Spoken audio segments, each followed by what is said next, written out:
Hi friends, ನಮ್ಮ YouTube ಚಾನಲ್ಗೆ ಸ್ವಾಗತ. ಇವತ್ತೇನು ರೆಸಿಪಿ ಮಾಡ್ತಾ ಇದ್ದೀನಿ ಅಂದರೆ ಬೆಂಡೆಕಾಯಿ ಸಾಂಬಾರು. ಹಳೆ ಕಾಲದವ್ರು ಮಾಡ್ತಿದ್ದಂಥದ್ದು ಬೆಂಡೆಕಾಯಿ ಸಾಂಬಾರು ಮಾಡ್ತಾಯಿದ್ದೀನಿ. ಅದಕ್ಕೆ ಏನೇನು ಬೇಕು ಅನ್ನೋದನ್ನು ನೋಡೋಣ. ಆದರೆ ಇದು ತುಂಬ ಟೇಸ್ಟಿಯಾಗಿರುತ್ತೆ ಫ್ರೆಂಡ್.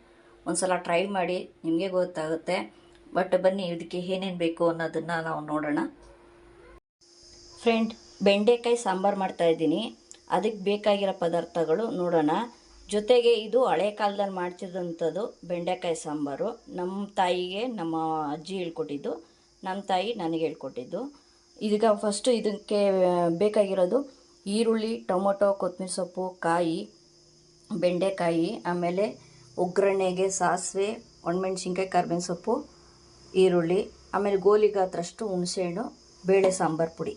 ಫಸ್ಟು ನಾವು ಇದನ್ನು ರುಬ್ಕೊಂಬಂದ್ಬಿಡೋದ. ಫ್ರೆಂಡ್, ನಾನು ಬಾಣಲಿ ಇಟ್ಕೊಂಡಿದ್ದೀನಿ. ಬೆಂಡೆಕಾಯಿ ಹುರ್ಕೋತಾ ಇದ್ದೀನಿ. ಬಟ್ ನಾನು ಏನೂ ಹಾಕಿಲ್ಲ, ಹಾಗೆ ಹುರ್ಕೋಬೇಕು. ಇದನ್ನು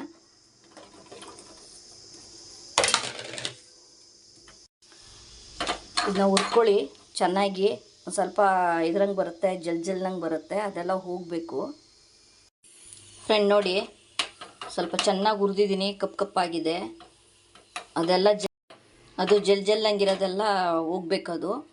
ಇದನ್ನು ಇವಾಗ ನಾನು ಆಫ್ ಮಾಡ್ಕೊತೀನಿ. ಇನ್ನು ಒಗ್ಗರಣೆ ರೆಡಿ ಮಾಡ್ಕೊಂಡಿದ್ದೀನಿ. ಎಣ್ಣೆ ಹಾಕ್ಕೊಂಡಿದ್ದೀನಿ. ಎಣ್ಣೆ ಕಾದಿದೆ. ಸಾಸಿವೆ ಹಾಕ್ಕೊಂಡಿದ್ದೀನಿ.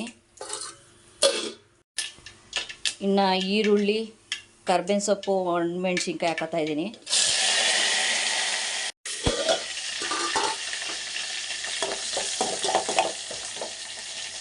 ಚೆನ್ನಾಗಿ ಇದು ಫ್ರೈ ಆಗಬೇಕು. ನೋಡಿ, ಇದು ಚೆನ್ನಾಗಿ ಫ್ರೈ ಆಗಿದೆ, ಈರುಳ್ಳಿ ಅವೆಲ್ಲ.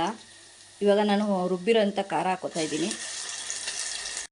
ಫ್ರೆಂಡ್, ನಾನು ಖಾರ ಹಾಕಿದ್ದೀನಿ. ಈಗ ಜೊತೆಗೆ ಬೇಳೆ ಸಾಂಬಾರು ಪುಡಿ ಹಾಕೋತಾ ಇದ್ದೀನಿ. ನಿಮಗೆ ಖಾರ ಎಷ್ಟು ಬೇಕೋ ಅಷ್ಟು ಹಾಕ್ಕೊಳ್ಳಿ. ನೀವು ನೀರು ಅಷ್ಟೇ ಎಷ್ಟು ಬೇಕೋ ಅಷ್ಟು ಹಾಕ್ಕೊಳ್ಳಿ. ಆಮೇಲೆ ರುಚಿಗೆ ತಕ್ಕಷ್ಟು ಉಪ್ಪು ಹಾಕೋತಾ ಇದ್ದೀನಿ. ಈಗ ನಾನು ಹುಣಸೆಹಣ್ಣು ಹೇಳಿದ್ನಲ್ಲ, ಹುಣಸೆಹಣ್ಣು ಹಾಕ್ಕೊಂಡಿದ್ದೀನಿ. ಇದೆಲ್ಲ ಒಂದು ಮಳ್ಳು ಬರಲಿ ಫ್ರೆಂಡ್. ಎಲ್ಲ ಹುಣಸೆಹಣ್ಣು ಎಲ್ಲ ಹಾಕಿದ್ದೀನಿ. ಫ್ರೆಂಡ್, ಉಪ್ಪು ಖಾರ ಎಲ್ಲ ಕರೆಕ್ಟಾಗಿದೆಯಾ ಅಂತ ನೋಡ್ಕೊಳ್ಳಿ. ನೋಡ್ಕೊಂಡ್ಮೇಲೆ ನಿಮ್ಗೆ ಎಷ್ಟು ಬೇಕು ನೀರು ಅಷ್ಟು ಹಾಕ್ಕೊಳ್ಳಿ. ಇದೊಂದು ಸ್ವಲ್ಪ ಬೇಯಬೇಕು ಚೆನ್ನಾಗಿ. ಬೆಂದ ಮೇಲೆ ಬೆಂಡೆಕಾಯಿ ಹಾಕಬೇಕು. ಸ್ವಲ್ಪ ಹೊತ್ತು ಒಂದು ಮಳ್ಳು ಬಂದರೆ ಸಾಕು. ಒಂದು ಮಳ್ಳು ಬಂದಮೇಲೆ ಬೆಂಡೆಕಾಯಿ ಹಾಕಬೇಕು. ಫ್ರೆಂಡ್, ಮಳ್ಳು ಬಂದಿದೆಯಾ ನೋಡೋಣ. ನೋಡಿ, ಮಳ್ಳು ಬಂದಿದೆ, ಚೆನ್ನಾಗಿ ಕುದ್ದಿದೆ. ಈಗ ಇದಕ್ಕೆ ನಾನು ಬೆಂಡೆಕಾಯಿ ಹಾಕೋತಾ ಇದ್ದೀನಿ. ಹುರಿದಿರೋಂಥ ಬೆಂಡೆಕಾಯಿ ಹಾಕೋತಾ ಇದ್ದೀನಿ. ಇದು ಚೆನ್ನಾಗಿ ಬೇಯಬೇಕು. ಬೇಯಲಿ ಫ್ರೆಂಡ್ಸ್ ಚೆನ್ನಾಗಿ. ಬನ್ನಿ ಫ್ರೆಂಡ್ಸ್, ಹೇಗಾಗಿದೆ ಅಂತ ನೋಡೋದ.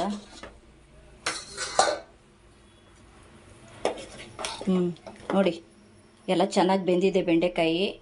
ಆದರೆ ಇದು ತುಂಬ ಚೆನ್ನಾಗಿರುತ್ತೆ. ಒಂದು ಸಲ ಟ್ರೈ ಮಾಡಿ. ಆದರೆ ದಯವಿಟ್ಟು ಲೈಕು, ಸಬ್ಸ್ಕ್ರೈಬರ್ ಆಗಿ ಸಪೋರ್ಟ್ ಮಾಡಿ ಫ್ರೆಂಡ್ಸ್. ನಿಮ್ಮಿಂದ ನಾನು. ಓಕೆನಾ ಫ್ರೆಂಡ್ಸ್? ಬಾಯ್.